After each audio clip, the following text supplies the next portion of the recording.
Pesa Tips na Mwalimu Ramadhani.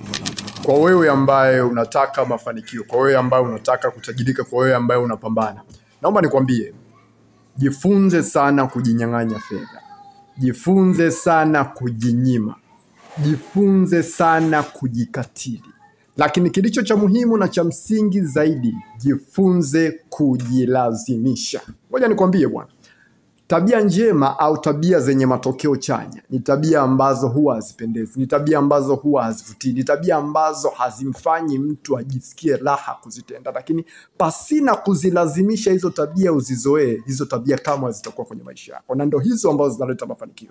Ipo hivi, kwa mfano, ukiamua kuweka akiba kwa ajili ya lengo fulani, labda kufikia milioni 200 au kufikia milioni 1 au kufikia laki kadhaa, mwanzoni utapata hamasa.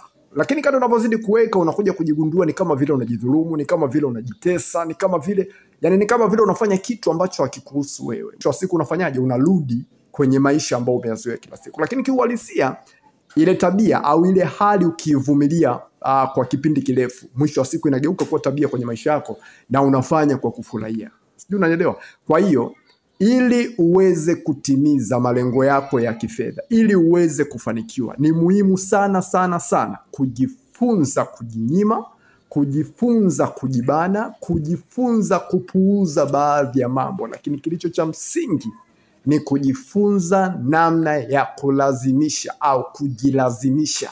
Bila hivyo hakuna kitu ambacho fanikiwa. Mafanikio yanahitaji sana roho ngumu. Mafanikio yanahitaji sana ustahimilivu. Mafanikio yanahitaji sana ujasiri. Mafanikio yanahitaji utendaji ambao si wa kuchoka, ambao si wa kugairisha, ambao si wa kukatisha.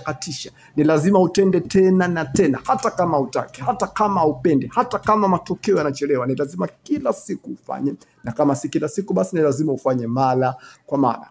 Nikushukuru sana na uwe na wasaa mwema. Asante sana.